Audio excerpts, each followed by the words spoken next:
গল্পের নাম প্রিয় কাহন, লেখিকা কায়নাত আফরিন, প্রকাশক তোর। এই ঝুমসন্ধ্যা এখানে কি করছো তুমি? প্রিয়তা হালকা নড়ে বড়ে উঠে বলল। অবির এমন আগ্রাসী কথায় রিক্সা থেমে আছে, বৃষ্টি থামাবার কোনো গতি নেই। এরই মধ্যে নিজের আর্দ্র হাত দিয়ে অবি চেপে আছে প্রিয়তার হাত। প্রিয়তার নিঃশ্বাস এলোমেলো হয়ে এলো। সিক্ত অবির সুঠাম দেহে টপাটপ বৃষ্টির কণা পড়ায় দৃষ্টি বিভ্রম হলো। কোনো মতে নিজেকে সামলিয়ে তাই সে বলল, প্রাণদের বাসায় গিয়েছিলাম আমি, ওর বোনকে আমি পড়াই। চোখ সরু হলো অবির, ভাবাবেগ প্রিয়তার বোধগম্য হলো না। অবি ঠোঁট হালকা নাড়ালো, নিখাত স্বরে প্রশ্ন করলো, এই সময়ে? এতক্ষণে স্বাভাবিক হয়ে গেল প্রিয়তা, বলে উঠল, এই সময় বলতে পড়া আগে শেষ, কিন্তু বৃষ্টির জন্য আন্টি বের হতে দিচ্ছিল না। আর এমনি তো সন্ধ্যার সময়, তাই আন্টি আমার সেফটির জন্যই প্রাণকে আমার সাথে পাঠিয়েছে। অবি সচকিত হলো। প্রিয়তা এখনো বুঝতে পারলো না এই ছেলে বাইক নিয়ে কোথা থেকে টপকালো।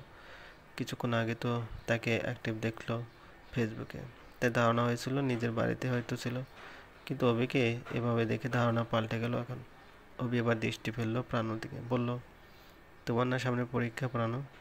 প্রাণু শোকিত হলো। প্রাণু যে কোচিংয়ে কেমিস্ট্রি পড়ছে সেখানে ওর গাইডলাইন হওয়াতে সম্মানের সহিত বলল, জি ভাইয়া। তাহলে যাও, বাড়িতে যাও, তোমার কাছে তো ছাতা আছেই, তাই যেতে কোনো অসুবিধা হবে না। বাসায় গিয়ে ভালো মতো পড়ো, কোনো পড়া বুঝতে সমস্যা হলে যত রাতে হোক ফোন করতে পারবে, প্রিয়তাকে আমি দিয়ে আসবো। অবির নিচ্ছল কথাবার্তায় কিছুক্ষণ থম মেরে রইল প্রিয়তা। বোধটা স্নায়ুর দরজায় করাঘাত করতে সাথে সাথে কঠোর কণ্ঠে বলল, তার কোনো প্রয়োজন নেই, প্রাণই দিয়ে আসবে আমায়। প্রিয়তার কণ্ঠ কঠোর। বস্তুত প্রিয়তা কখনোই সবার সাথে এভাবে কথা বলে না, অবির সাথে তো নাই। আর আজ সেই প্রিয়তাকে এতটা অকপটে দ্বিরুক্তি করতে দেখে অবির আশ্চর্যের জন্য সীমা রইল না। প্রিয়তা নিজেও অবাক নিজের এমন ব্যবহারে। এর কারণও অবশ্য অবি। ছেলেটা সবার সামনে তাকে তুখোড়ভাবে এড়িয়ে চলাতে তা যেন আত্মসম্মান লেগেছিল। প্রিয়তা অজান্তে যখন অবির দিকে বারবার তাকালো, আর ইট পাথরে গড়া অবি একবারও সেদিকে না তাকিয়ে বন্ধুদের সাথে কথা বলায় মশগুল ছিল, সেটা যেন রন্ধে রন্ধে রাগ ছড়িয়ে দিল। মনের অন্তঃকরণে বিদ্রোহ হলো যে অবি নিষ্ঠুর, ভীষণ নিষ্ঠুর। অবি হাত ভাঁজ করা দৃষ্টি নিয়ে তাকালো প্রিয়তার দিকে, বলল, আমার সাথে গেলে সমস্যাটা কি? অনেক সমস্যা, আমি যাব না ব্যাস। হবু বর আপনি আমার। সেই হবু বর শব্দটাও ভীষণ নড়ে পড়ে। পার্মানেন্ট নন যে আপনি যা বলবেন আর পুতুলের মতো সবটা মেনে নেব।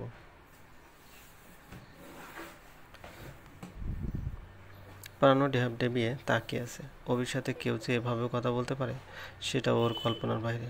অবি কিছুক্ষণ অনিমেষ তাকিয়ে থাকলো। মুখের ভাবনা বোঝা যাচ্ছে না। বৃষ্টির তুমুল গতিতে চোখ হয়ে আছে ছোট ছোট। বলে উঠল, এবার একটু বেশি বাড়াবাড়ি হয়ে যাচ্ছে না? বাড়াবাড়িটা আমার তুলনায় আপনি বেশি করছেন না? বলছি তো প্রাণও আছে আমার সাথে, আপনি ব্যস্ত মানুষ, সময় অসময়ে এমন ভাব করেন যে চিনেনই না আমাকে। তার জন্য আপনাকে এতটা কষ্ট করতে হবে না। অভি যা অবাক হচ্ছিল, প্রিয়তা তার থেকে দ্বিগুণ অবাক হলো নিজের কথায়। মনে মনে নিজেকে নিজেই পুরস্কৃত করলো দু চারটা ভয়ঙ্কর কথা অভির মুখের উপর ছুঁড়ে মারতে পেরেছে বলে। অভির দিকে তাকালো সে। ছেলেটা সে ভঙ্গিমাতেই দাঁড়িয়ে আছে। রিক্সাওয়ালা মামা হাসছে, পান খাওয়া মুখে অন্যরকম সে হাসি। তার চিন্তাধারা এরূপ যে ধারাবাহিক নাটকের কোনো ক্লাইম্যাক্স সিন চলছে এখানে। প্রিয়তা থমকালো। অভিকে এতক্ষণ বৃষ্টিতে পাথরে নিয়ে দাঁড়িয়ে থাকতে দেখে বলতে ইচ্ছে করলো সে, মৌসুমটা ভালো না, আপনি ফিরে যান। কিন্তু মস্তিষ্ক তার বিপরীত কার্যপ্রবাহ চালালো। মন একবার যেহেতু অবিকে বিদেশি ঘোষণা করেছে, সে মন কিছুতেই এবার নরম করা চলবে না। নীরবতা কাটিয়ে প্রিয়তা রিকশাওয়ালা মামাকে বলল, বাইকের জায়গায় খাম্বা হয়ে থাকুক মামা, আপনি ঘুরিয়ে চলে যান। অবি এবার আচমকা একটা কাজ করে বসলো। থমথমে কণ্ঠে বলল, প্রাণও কি বলেছিলাম তোমায় শুনেছ? জি জি। প্রাণর ভীত কণ্ঠস্বর। তবে এখনো বসে আছো কেন? ছাতা নিয়ে চুপচাপ বাসায় হেঁটে যাও। এক কাপ চা বানিয়ে বই খুলে মনোযোগ দিয়ে পড়ো। প্রাণও দাঁড়ালো না আর, নিঃশব্দে রিকশা থেকে নেমে চলে গেল। প্রিয়তা তড়িঘড়ি করে বলল, একই বাচ্চা ছেলেটাকে। প্রিয়তাকে বলতে দিল না হবে। বাইক একপাশে রেখে ভেজা শরীর নিয়ে ঝড়ে গতিতে রিকশায় চেপে বসলো। প্রিয়তা হতভম্ব দৃশ্যপট যেন ধারণার বাইরে চলে গেল। নিজেকে মনে হতে লাগলো দুর্দর্শ কোনো নগরের অবলা রাজকুমারীর মতো।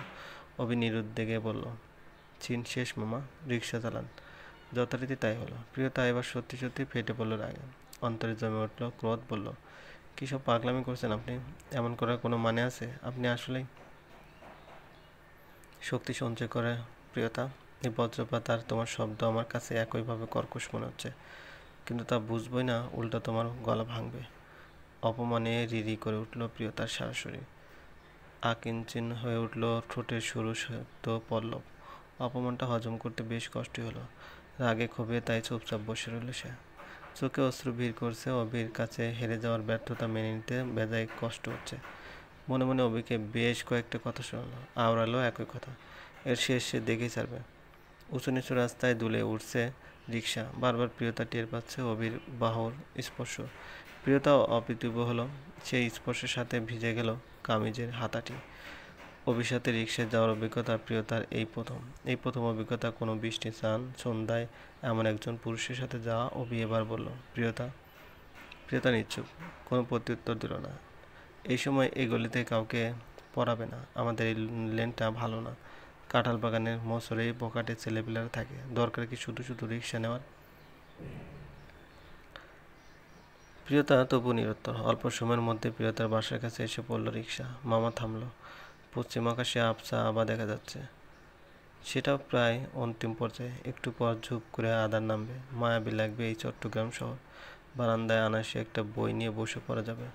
অদ্রি যদি রাতে কারোর সাথে প্রমালাপ না করে তবে তো আরও ভালো। প্রিয়তা রিক্সা থেকে নামলো। অভি সেখানে বসে রইল, বলল, যাও তাহলে, আপনিও আসেন। মা বা দাদি যদি শুনে যে দরজার কাছে এসে আপনি চলে গিয়েছেন, তাহলে রাগ করবে আমার সাথে। প্রিয়তার মলিন উত্তর, স্পষ্ট ভাবাবেগ যে সে চায় না এখন অভি আসুক। মলিন হাসল, বলল, কাজ আছে আমার, আল্লাহ চাইলে অন্য একদিন আসবো। রিক্সা ঘোরানোর আগে অভি গম্ভীর স্বরে বলল, টেক কেয়ার। রিক্সা ঘুরে গেল। সেটা বৃষ্টির সাথে ধুয়ে গেল রাস্তায়। প্রিয়তা অনিমেষে সেদিকে তাকিয়ে থাকলো। দুটো দিন চলে গেল বাতাসের মতো। চট্টগ্রাম বিশ্ববিদ্যালয়ের সবার মধ্যে এখন পাহাড় সমান ক্লাসের চাপ। এক এক ভবনে এক এক পর ক্লাস করে অতিষ্ঠ সবাই। তাপদাহ গরমে মরের আখের রস খেলে আলাদা এক শান্তি পাওয়া যায়। প্রিয়তা আজ নীরব, চুপচাপ নোটসগুলো নিয়ে বসে আছে ক্যাম্পাসে। ওদের দুদিন ধরে খবর নেই কোনো। খোঁজ নিয়ে জানা গিয়েছে ছেলেটা ইউনিভার্সিটিতেও আসছে না। দিয়ে মশলা মাখানো আম খাচ্ছিল বসে বসে। বলে উঠল, কি ভাবছিস এত? কিছু না। মুখে কিছু না বললেও ওর মন হাজারো প্রশ্নের আনাগোনা। হতাশায় চোখ সরিয়ে নিতে যাবে, তখনই অদূরে চোখে বলল নীল চেক শার্ট পরিতা অন্তুর দিকে। অন্তু, এক কথায় অবির কাছে বন্ধু বলা চলে। সে হয়তো এদিকে এসেছে কারোর সাথে দেখা করতে। প্রিয়তা কথা না বাড়িয়ে তার দিকে এগোলো, বলে উঠল, কেমন আছেন ভাইয়া? অন্তু ফিরে তাকালো। সে বিনয় হেসে বলল, ওহ প্রিয়তা, তুমি? এই তো ভালো, তোমার কি অবস্থা? আলহামদুলিল্লাহ ভালো।